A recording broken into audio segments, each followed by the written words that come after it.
A warm welcome to all of you again. And thanks for joining in the discussion today. What we would like to discuss today is basically on a couple of things. One, as more and more enterprises are going towards a multi-cloud adoption, what we would like to discuss threadbare is different facets of multi-cloud adoption and what are the challenges involved and how sort of CIOs are looking at mitigating these challenges and going at multi-cloud adoption. Uh, the ultimate aim is we would like to see if we can see certain best practices emerge out of discussion, which enterprises should follow. And by enterprises, predominantly the panel today consists of CIOs from BFSI segment as well as retail segment. But I presume many of the issues are vertical agnostic and they apply to any domain. Just for an introduction, we are joined today by GM Shenoy from National Stock Exchange. We are Renu. She's from a leading international bank. We have Arvind Singh from Future Retail. Then we have KV Deepu from Bajaj Alliance, and we have Ritesh Gupta. He's from Nutanix. We would like to primarily take it from the enterprise user aspect, since the majority of the panelists are from the CIO community, enterprise community. But since we are represented by a vendor and service provider in Ritesh, what we would also like is to get a viewpoint, both in terms of mutual expectations between the OEM and the CIOs regarding the multi-cloud challenges. So first, as a step, the first question, and I would like to put this question to Mr. Shenoy. In the current situation, if we look at especially the last 6-8 months, how businesses have been functioning, a lot of operations have moved to a kind of a work from home or remote kind of mode. So what this remote kind of mode basically means, the pattern of existing workloads have also changed. So the question is, once this pattern of workloads have changed, has it sort of accelerated this shift towards a multi-cloud environment? Have we seen more and more adoption of a hybrid multi-cloud environment amongst enterprises? And if so, what are, other than work from home, what are the primary drivers behind this shift, you think, Mr. Shenoy? Thank you. Thank you, Rajnish. Thank you, everybody. So, of course, primarily, the work from home has been the focal point of driving cloud adoption. And, for many enterprises, the other focal point has been the economics part, in this period of time, you would like to have more of OPEX expenditure rather than CAPEX. So that is why the foray to the cloud would be a point which has been taken up by most of the enterprises. In case of the National Stock Exchange, we had a strong, infrastructure internally, which was responsible for our cloud this thing. We had all our internal cloud is on hyper-converged infrastructure. And of course, as far as the multi-cloud thing is concerned, we are burstable on public cloud. The public cloud's basic problems, which Rajnish, you mentioned also, that we'll come to it later on, there are issues of, data ownership, there are issues of security, there are issues of, cloud access, etc. But, the essential point to note is that while the work from home drove the cloud necessity, and economics is a strong criterion. Today, of course, it is become an essential thing to look for services which can be offered by multi-cloud vendors rather than depending either internally on your own internal cloud or a set of fixed participants. I mean, we ourselves have worked with of course, the ubiquitous Microsoft cloud for Office 365 is what we work with. We also work with Amazon.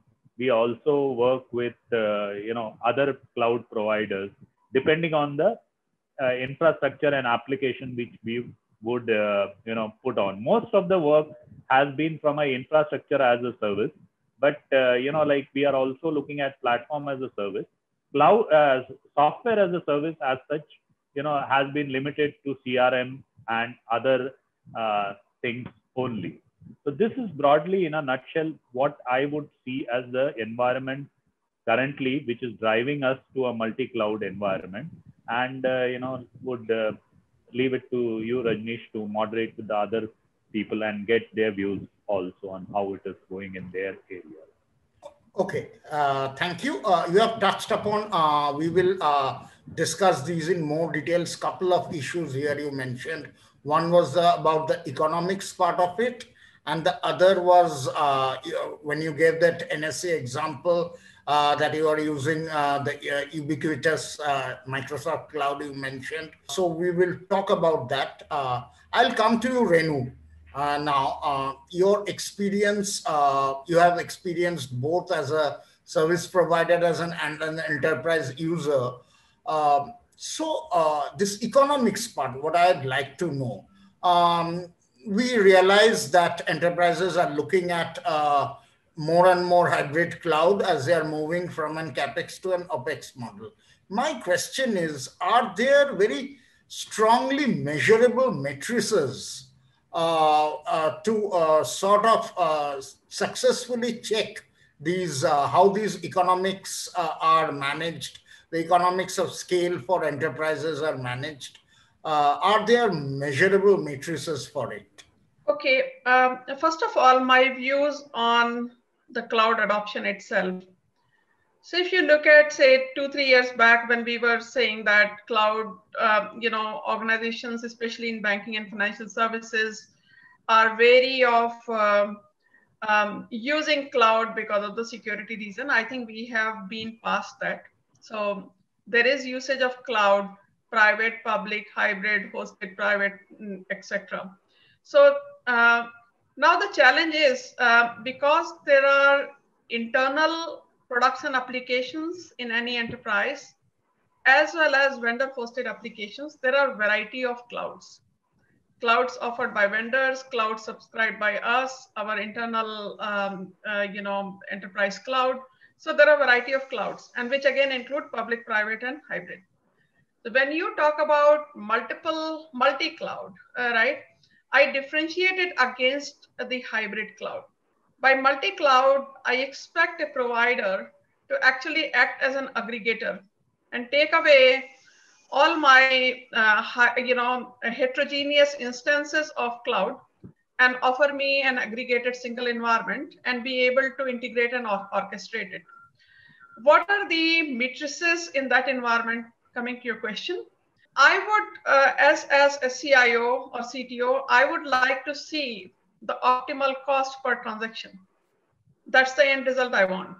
And to do so, I can see that, okay, I'm, let's say if I am doing a particular transaction, say an individual taking a transport using a cloud-based application. What is the cost per transaction that I'm incurring today? Versus if I aggregate all the clouds on a multi-cloud provider across the applications, what is my per transaction cost? And then I would look for ROI on overall initiative, whether if I'm moving from heterogeneous clouds to, say, aggregated multi-cloud, what is the benefit I'm getting by a provider taking away my CapEx or multiple investments and offering me, per transaction based service. So I would like to look at savings, and I would like to look at the cost per transaction as the key metrics. Thank you.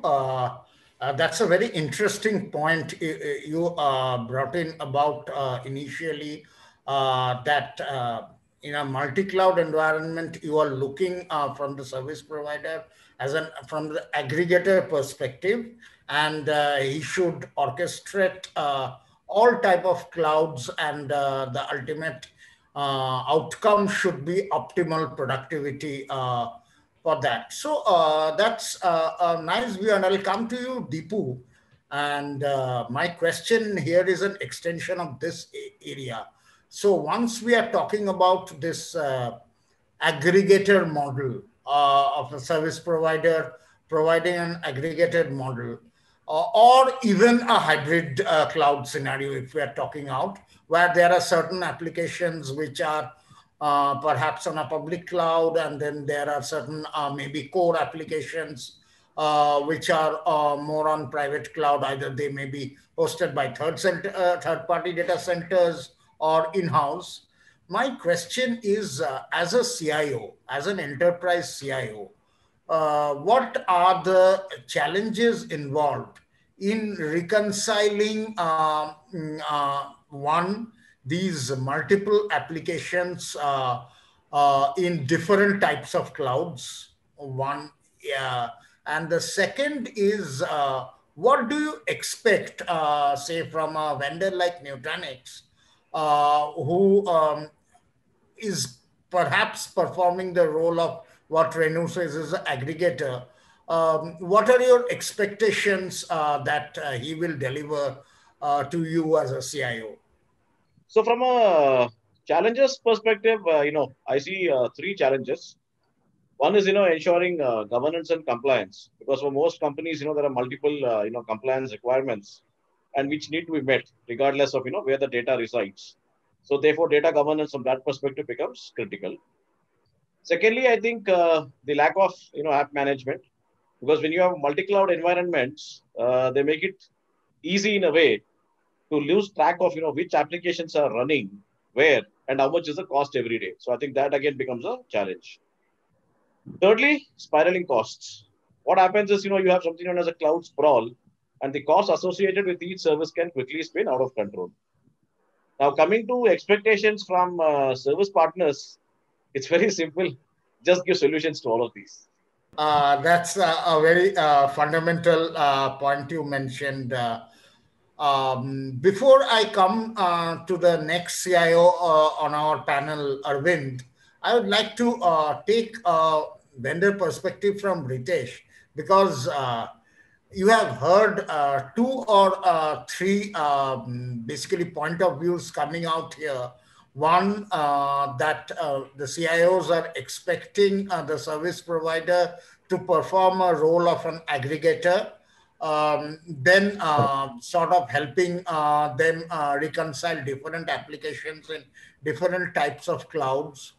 One, from a Nutanix perspective, what I would like to know is, how you are helping the enterprise CIOs in this aspect. And more importantly, Nutanix has recently one of your initiatives has been partnering with the likes of the large public cloud providers like AWS or Azure, and helping enterprises who are using these public cloud platforms to move towards a hybrid or multi-cloud environment.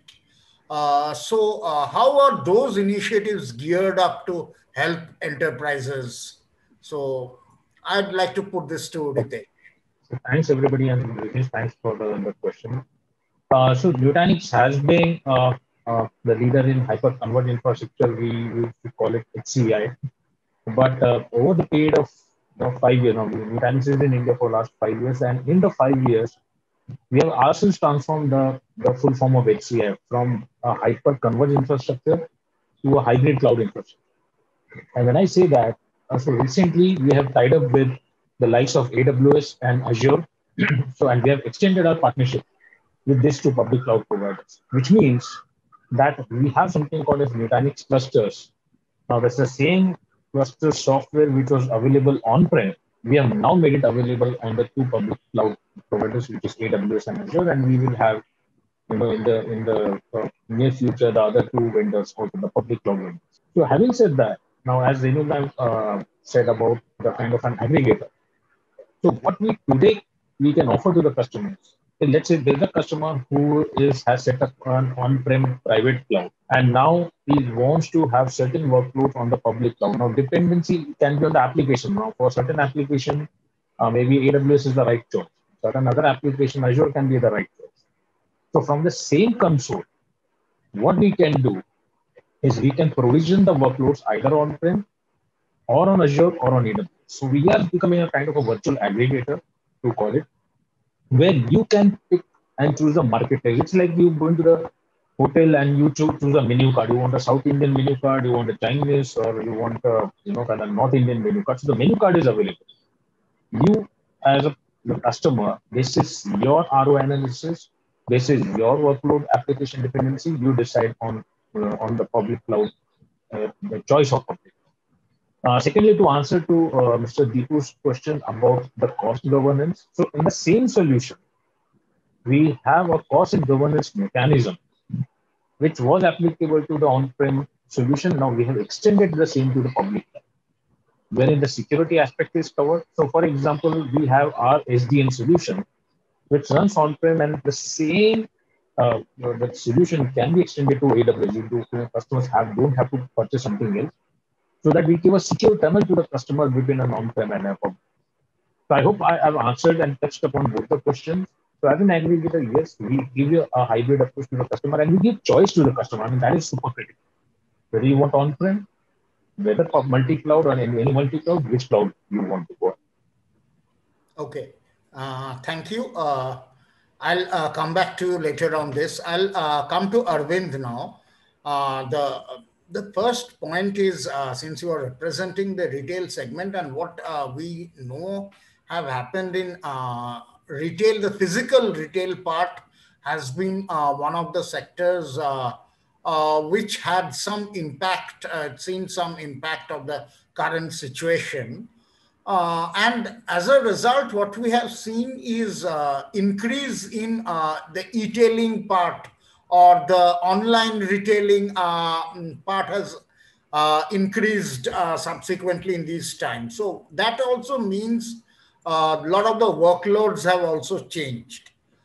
So my question is, especially in this current situation, keeping in mind, and from your sector perspective, has this movement towards hybrid cloud or multiple cloud increased? And what have been the main trends that you have seen, trends both in terms of technology trends as well as business challenges you have witnessed in this shift towards multiple cloud?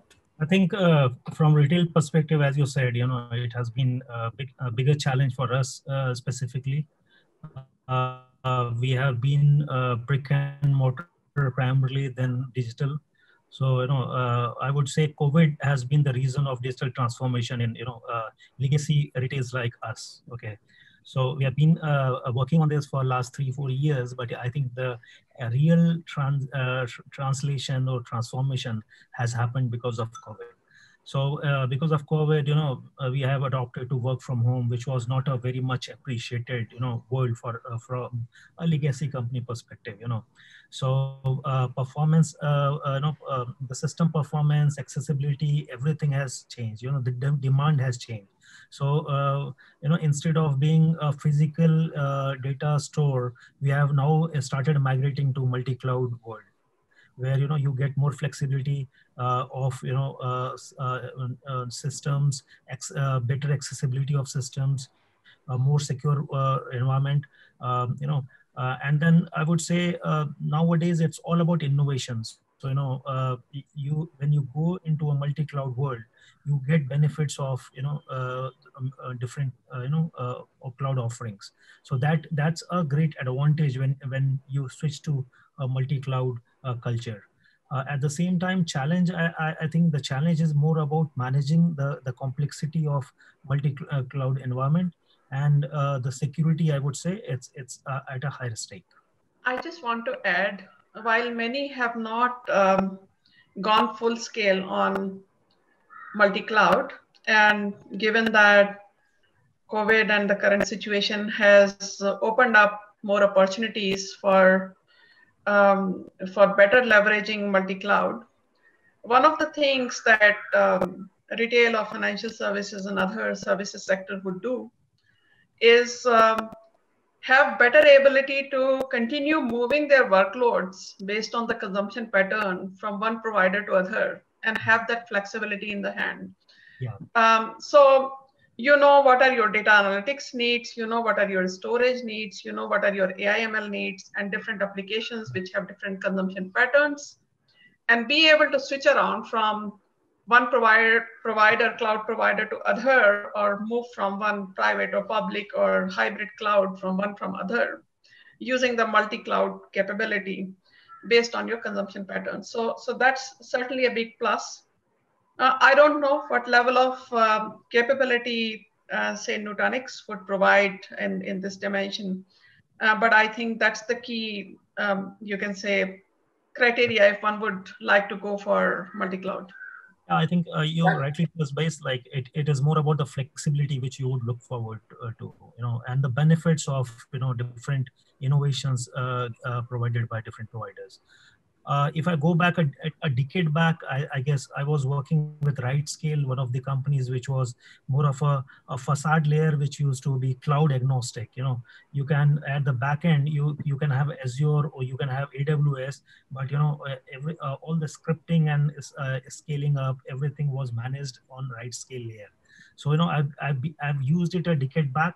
I don't know how Nutanix, I think it might be provide more advantage or extended advantage than what RightScale used to. But I'm looking forward to those kind of flexibility from any vendor. Okay, thank you. This is a very interesting point that Renu has brought up. In fact, though my next question was on security and compliance, I'll come to Ritesh once to touch upon this thing.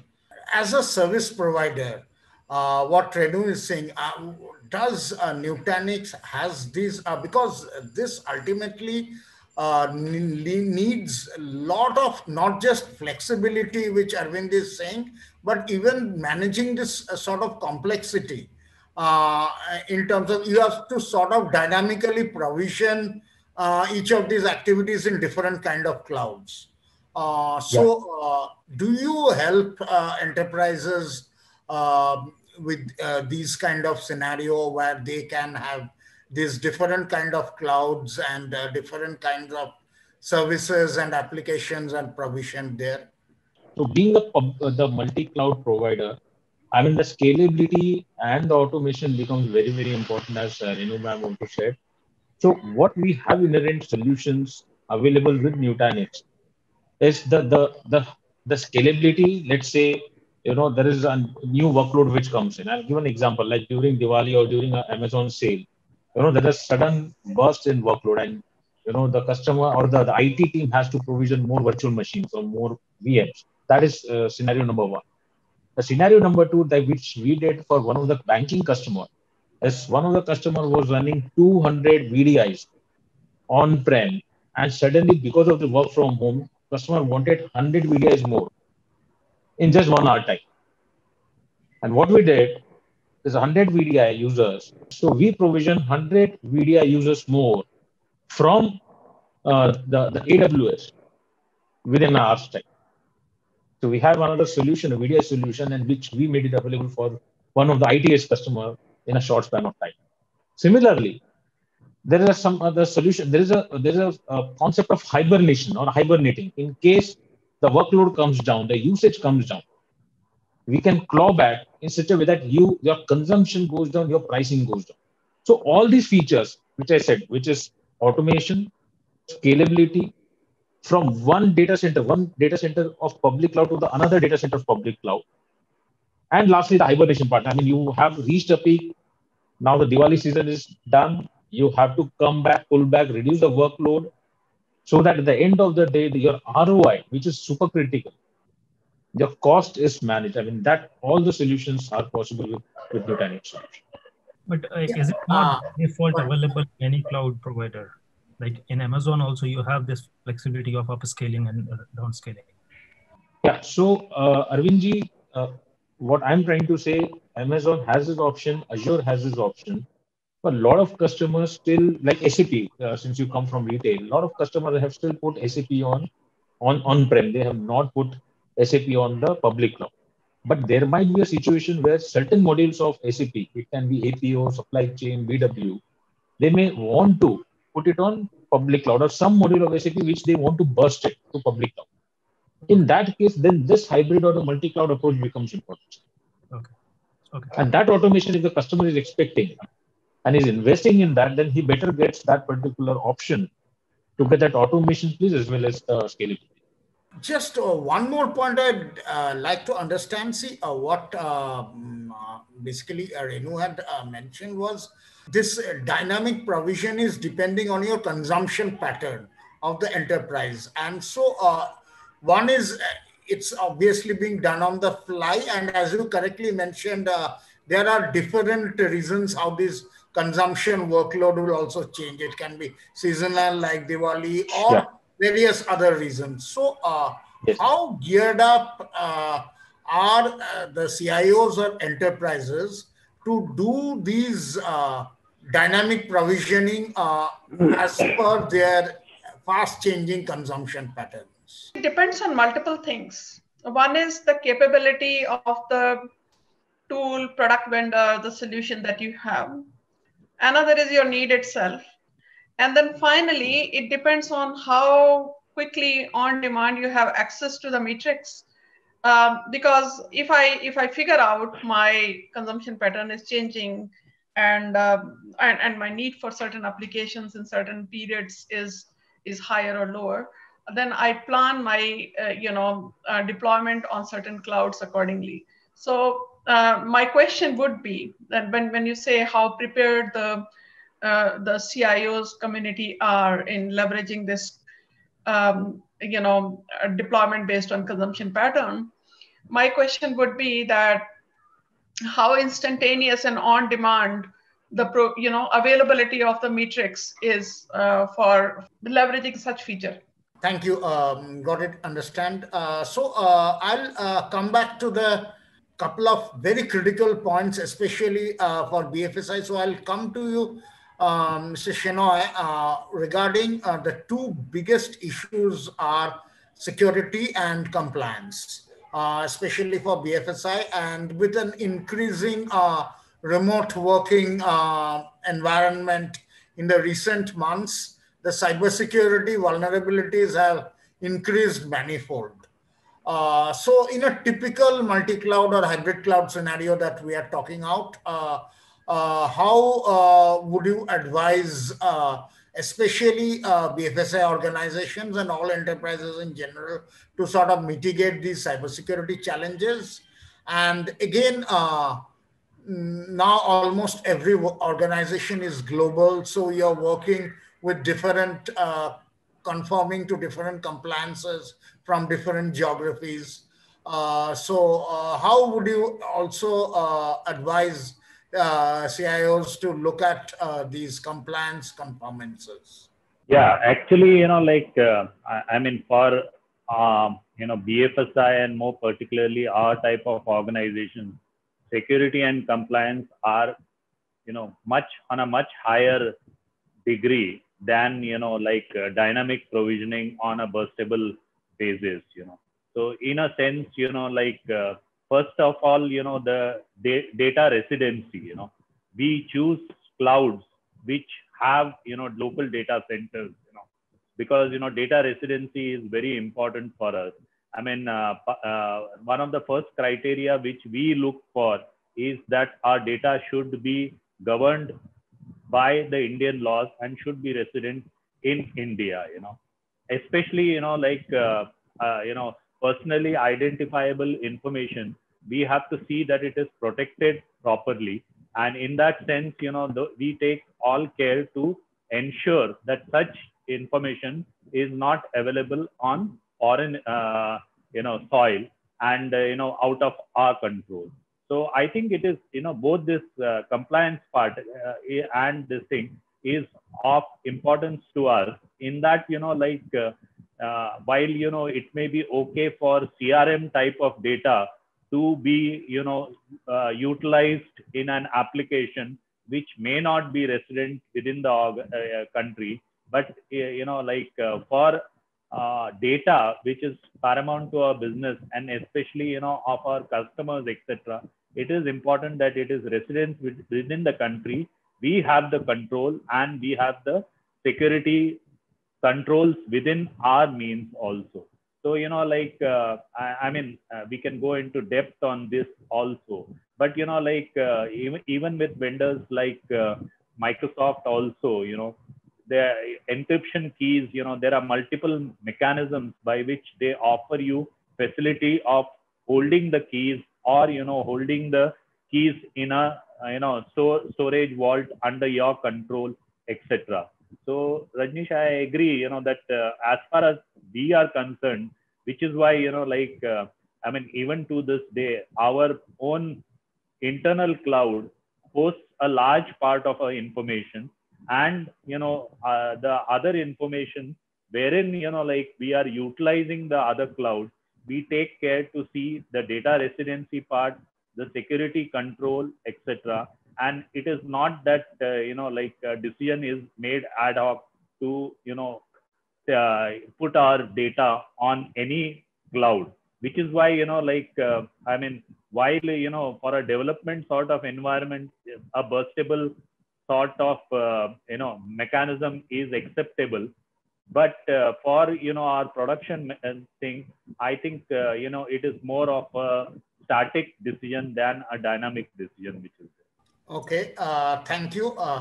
I'll extend this question to Deepu, especially since the insurance sector has a lot of provisions for these compliances and also securities, as usual, very highly critical there. So what are your views on the challenges on the cybersecurity and compliance front, and how would you advise CIOs to go by in this aspect? So firstly, I think to the point that was discussed, we obviously need to adhere to the regulations in terms of the presence of data. It has to be hosted within India and, we have to follow all the regulatory norms. That is a basic which goes without saying. Coming to your query on, what are some of the best practices? One, of course, is to design, what we call a future-proof strategy. We need to start by deciding, which are the areas of business, which will benefit from the cloud. And then, very clearly define the benefits, because a lot of stakeholders, when the cost goes back to them, they'd like to know, what are the tangible benefits. And when we focus on the entire migration journey, it's better to, delineate them right upfront. We need to be clear about the metrics. Is it about improving operational excellence? Is it to save on cost per transaction? Or is it to accelerate delivery speed? So I think we need to get that right. Second is to the point that I made earlier, right? Avoid cloud sprawl. Most people use multiple cloud services and providers, right? And like I said, it leads to this situation. If it is not controlled on time, companies may end up, unwittingly, losing money, right? Because you could have, unrequited cloud resources. And to avoid this, we need to plan the infrastructure carefully. We need to tread carefully. Thirdly, coming specifically to your point around data security, it goes without saying that this has always been a bit of an existential question, as far as on-prem versus cloud is concerned. And I think a lot of measures have been taken by various cloud providers. So in a way, it's something, which you kind of take for granted, when you move to the cloud. The other is, given that hyper automation is, one of the areas of focus today, is to clearly, plan for it, because it obviously allows you to move workloads from one cloud environment to another. It also helps you balance loads, especially if you have multiple assets in the environment. So I think a focus on these 5 aspects: regulatory adherence, future-proof strategy, avoiding cloud sprawl, very clear focus on data security, and planning for automation opportunities. I think these 5, if planned well and implemented well, can go a long way in a smooth migration and successful deployment over a long period of time. The next point is about what we are seeing is a lot of enterprises are going for increasing containerization, both in terms of applications as well as services. And it helps in sort of regarding many of these microservices, you can sort of add, manage.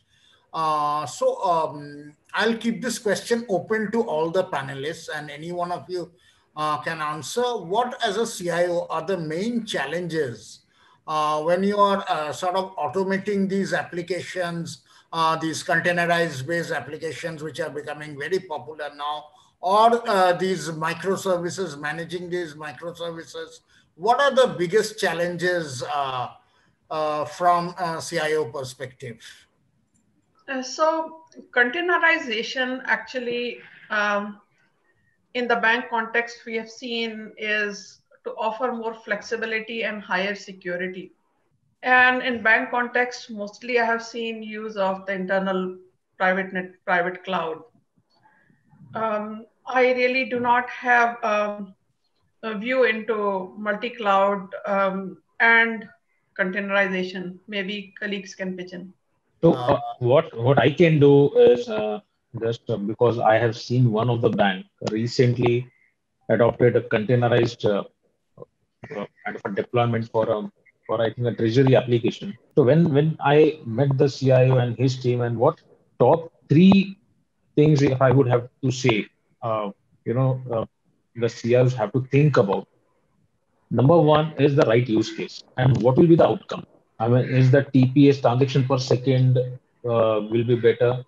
I mean, obviously, no more transactions per second, or is it the the turnaround time to market that will come down? Is it the capex, the hardware or the software requirement will come down? That is one. Point number two is the choice of the container application. There are so many applications available today. There are OEMs who give a containerized application. There are open source available. So which is the right, container platform which you have to select? And obviously the application, the end application. So which I say when I said the treasury app. So is that treasury app certified or supported on that container platform is super critical. And lastly, which is the number one, which I feel for, can become a pain point later if not thought about, is the enablement and skill sets of the operations team. Because today the operations team, which when I see as a OEM, are still living in the legacy world. You know, the old three-tier architecture, app, web, and DB, and you have a kind of monolithic application. Whereas this is a microservices-based application. So the enablement, the skill sets, and the mindset change is super critical. And so this is a live experience of one of the bank I've seen during COVID time, just 3 months back. And so I just thought I'll share with him. Okay, thank you. Anyone else would like to add anything on these containerized applications or these microservices? I would like to add the need for monitoring of threats, monitoring of performance against SLAs, and the use of automation tools in the context of containerization come multi-cloud. Okay. Thank you. In fact, SLAs would be one area we would discuss towards the end. My next question is around what we are seeing emerging as a practice is the concept of shadow IT, and especially for agile or DevOps driven organization, this concept of shadow IT is sort of increasing. So maybe I'll put this question to Deepu in terms of what are the sort of best practices that are emerging as far as shadow IT adoption in enterprises are concerned? Yeah, so if you look at it from a shadow IT perspective, right? I mean, what are the typical challenges? Challenges are, one is end-to-end encryption and decryption. Second is, securing APIs. Third is, stringent cybersecurity policies. And fourthly, integrated security for multiple vendors, especially when they're working simultaneously on a project. So if you look at the solutions to these, right, coming to end-to-end encryption and decryption, especially today, now that it's a complete digital way of working, I think the range of tools, which have been used, right, whether it is data at rest or data in motion, it's an experienced panel out here, so I don't even need to go into those tools. That is something, which is today very much part and parcel of the toolkit of any organization. As far as securing APIs is concerned, we are today in an API economy, right? I mean, that is how a lot of business happens. So today, when you look at a lot of state-of-the-art tools, they come in with inbuilt encryption layers for APIs. So that's how, it's been taken to the next level. As far as cybersecurity is concerned, just one thing I want to mention, going back to the point earlier, that while a lot of firms will focus on tools and, how do we monitor 24/7 SOC, so on and so forth, I think the key here is the user. We just need to make sure that we continuously educate our users, because if you see typically, where issues have happened, it's not because the tool has failed as much as, maybe users making some basic mistakes. So I think we shouldn't forget the human part of the equation out here. I think that's an extremely important one. And lastly, coming to integrated security for, multiple vendors, working simultaneously, it goes without saying, that when we do a due diligence, sometimes what happens is, there is tremendous pressure to get going immediately, because it is the need of the hour. I think if you're not able to, if you don't compromise on that, and I think if you ensure that, you're right on top, it goes a long way in ensuring that you don't have any major challenges going forward. So this is basically from my own experience in terms of what challenges we have faced and what solutions, we've implemented. I'll extend this question to Mr. Shenoy also in terms of shadow IT best practices emerging, and specifically from BFSI perspective, what are your thoughts? So basically, like shadow IT is good for business, but bad for IT and security. I mean, ideally, like business would like to get it done faster and through any mechanism possible, and not go through a centralized route. So shadow IT has been a problem with us before the cloud inception also, in that, like there were a lot of applications which were developed by third-party vendors with possible minimal intervention of the centralized IT function. But, I mean, both centralized IT and security frowns at shadow IT. So some of the controls, were already discussed, in terms of data at rest, data in motion being encrypted, having two-factor authentication, source code,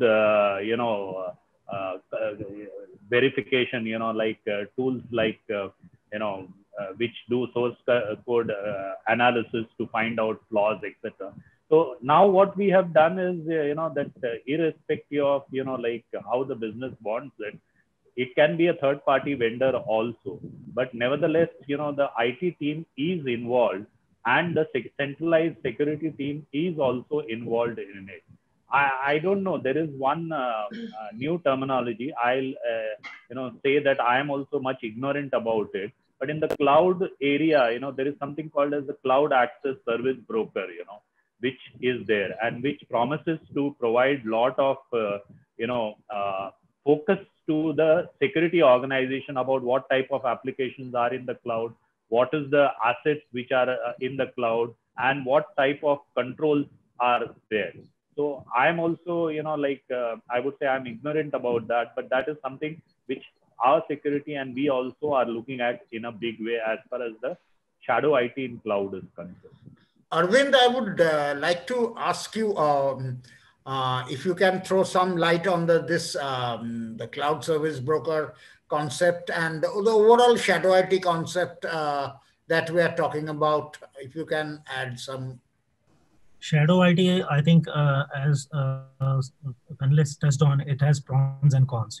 It has benefits for a business and it has some cons for technology. So you talk about security aspects, access control, all those things become challenge when you talk about a shadow IT, perspective. But from business perspective, it's more efficient way of doing things. It does bring more efficiency and more productivity among employees. That's my take. But as one of our panelists said, the security aspects has to be taken care of, data in motion, data in rest, access controls, all those things, taken care of when you are having applications from multiple third-party vendors. I would like to add my viewpoint. Yeah. Whether you use the term shadow IT or not, what are we referring to? We are referring to an application being developed and deployed with formal concurrence approval of a central organization versus it being deployed by, you can say, a smaller unit or, without CIO organization's concurrence, correct? So, and it could include data, application, cloud, networks, etc., everything else together. So how one could do it, I mean, and without causing the damage that a shadow IT could cause. You want to use the best of it, but at the same time, not let it cause damage to the organization. So what you must do, there are areas which are required in IT governance. Things like how do you ensure global information security? How do you ensure data governance?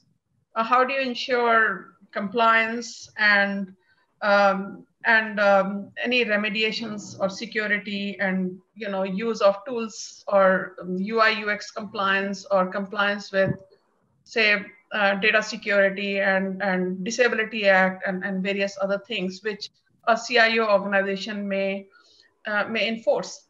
So as long as you are meeting those and those guidelines are common for you to do centralized IT versus decentralized or shadow IT, as long as you are following those basics, you are good. So that's how I look at it. So my next question, and we are coming towards the end, is a very critical part which we briefly touched upon once, is about the SLAs and conforming to these SLAs. And here we are talking about scenarios, especially the current situation where there are certain changes in workloads and the consumption patterns, and maybe some of the existing SLAs which were sort of formed or which were initially designed keeping in mind a certain consumption pattern, and organizations are to dynamically adapt to the current situation.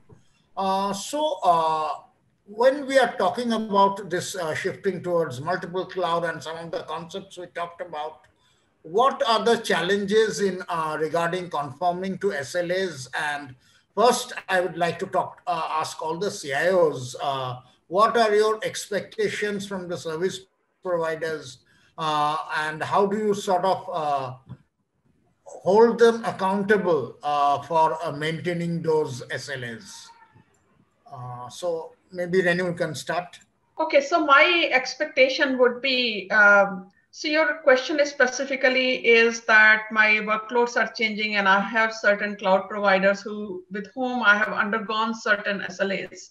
Exactly. And I have a multi-cloud provider who has kind of aggregated across these cloud providers because that provider is actually representing, Microsoft, Amazon, and Google, and everybody else. And I do have existing SLAs based on my existing patterns. So my expectation out of the provider would be that, one, that you keep giving me the metrics on my consumption patterns and guide me how I can shift my load from a particular cloud to other.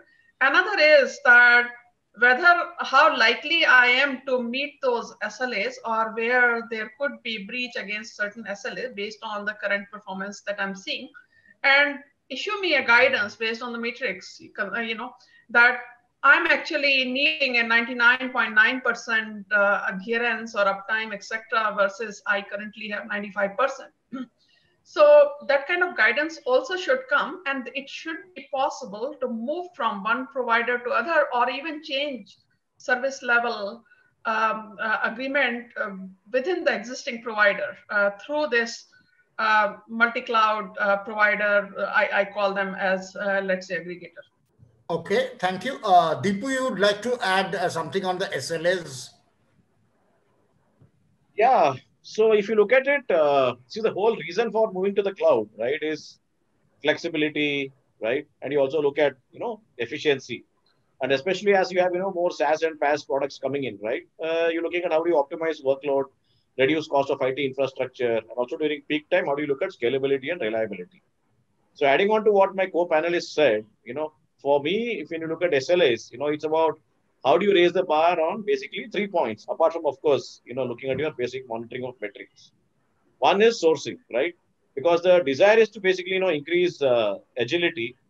And while when we take a decision, it's driven by a variety of factors, right? We look at availability, performance, data sovereignty, regulatory requirements, labor costs, right? So on and so forth. So how can we get going on that front? Second is from an architectural point of view, right? Because today applications are by design, more modular. So how can we, span multiple cloud providers? And also, how can we look at consuming services from multiple clouds? So that is the second aspect.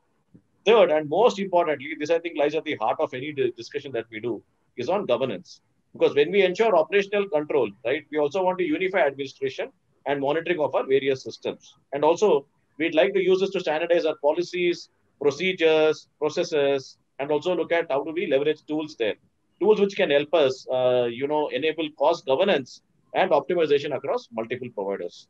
So from my perspective, based on, whatever experience we have had, apart from the basic metrics, these are the three areas where we'd like to raise the bar. Thank you. Ritesh, I'd come to you. Now you have heard the expectations from the CIOs in terms of from a service provider. How would a service provider like Nutanix look at meeting some of these expectations? Okay. The way I would put at it is we go step by step. And when I say step by step, is first we would want to understand, why multi-cloud or why customer, if let's say the customer is running something on-prem, then why do you want to put out multi-cloud? Now that SLA can be one of the reasons. It can be scalability. It can be immediate availability because customers don't want to wait for 4 to 5 weeks for hardware.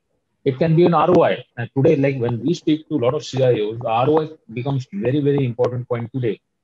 Like one example I'll give you, I can't obviously name the customer. There's a customer in Bangalore. And what happened in the month of April, when COVID started, he put 4,000 VDIs on Azure immediately within 10 days. So what was the positive side is in 10 days, 4,000 VDIs were made live on Azure. In the month of April, then he got a bill from Azure or whatever that bill he got, the monthly bill. And that monthly bill started, compounding. And when he called us in the month of September saying, now COVID is there to stay. Now I want to have a midterm to a long-term roadmap. And when we did an ROI analysis for the customer, believe me, the on-prem was becoming 71% better than a public cloud. So again, the first step, what we today do is the right choice of workload, the ROI analysis, and what is the outcome customer is expecting from them, number one. Point number two, basis the outcome, then have a proper cloud strategy for the CIO so that the CIO, so we become a kind of a spokesperson for CIO, where we outline the cloud strategy, which involve the governance part, the security part, so that the CIO can take it to the board. That is the vision for the particular organization. The third part would be the hurdles which will come. If let's say the CIO goes ahead with that particular the concept, yes, we have to go with public cloud or a multi-cloud option. Then what are the hurdles anybody will face in that digital transformation or the cloud journey? And last part, again, which I've already said in my previous response, is preparing for the journey. When I say preparing for the journey, it is changing the people mindset because obviously there are still, the customers at the ground level, like the IT administrators, they want control of their data. They want control of everything.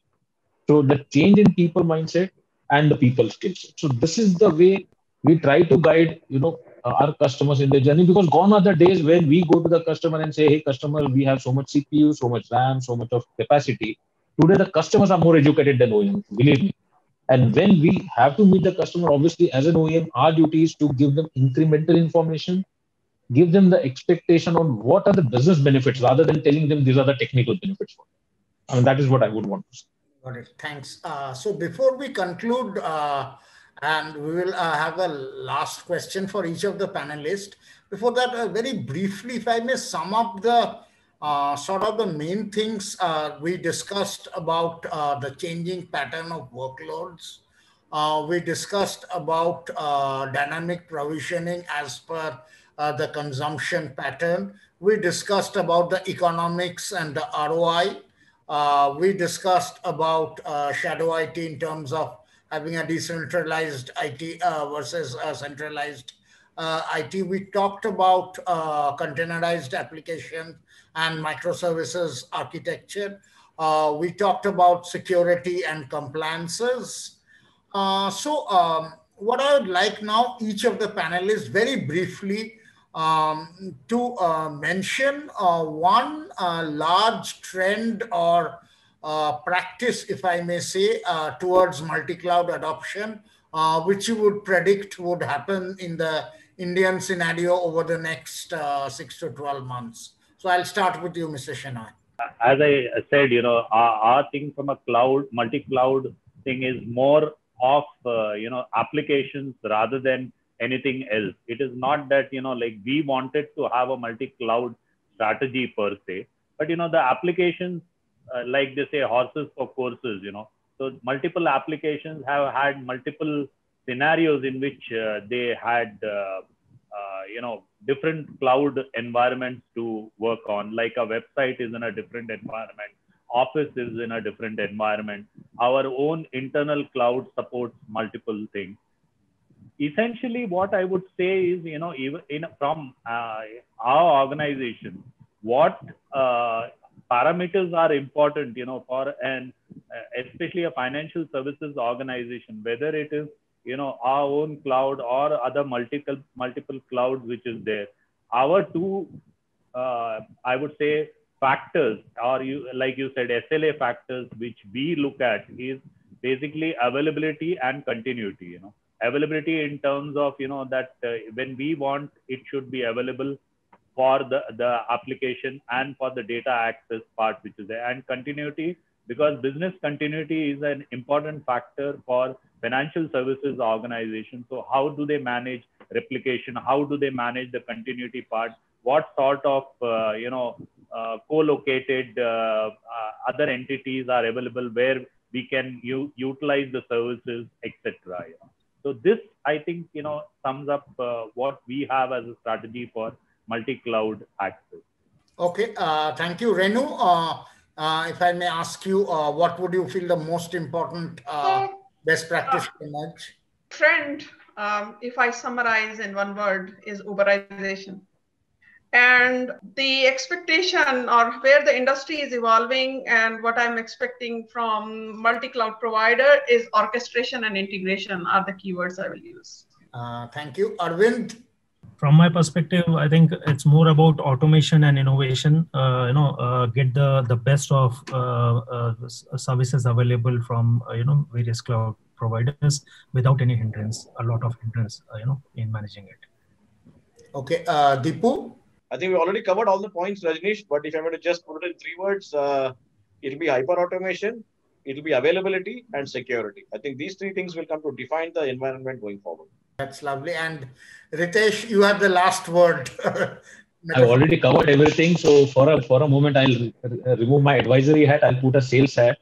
Nutanix can meet all the expectations. But yeah, on the serious note, we may say a lot of things that we can do, automation, scalability. But end of the day, if we can be relevant to a customer and meet their pain points, and a better commercials. End of the day, commercials do matter, whether it is on-prem or public cloud or hybrid cloud. And if we can be relevant to the end business, that is the whole aim of IT today. Be relevant or be a kind of a profit center rather than being a cost center to the business. And if we can be relevant, I'm happy to support the customers in their journey. That's all I think. Thank you. So thanks a lot for all the panelists for sparing your time. And I hope the discussion has been enhancing and sort of even though you are already experts, but even some of the best practices that we have talked can be sort of applied in your workplaces also. And thanks again for such an enriching discussion. And as we already mentioned, this recording, it will be shown on 11th of November at 3 p.m. and it will be witnessed by 100 CIOs. So I'm sure all these discussions would be useful for many of them, and hopefully, if they are successfully able to apply them at their workplaces, that will be ultimate measure of success of this panel discussion. Thanks again. Thank you. Thank you. Thank you. Thank you. Thank you, Shanwar sir. Thanks for your. Thank you. Thank you. Thank Thank you, you, everyone. everybody. Thank you. Okay, yeah.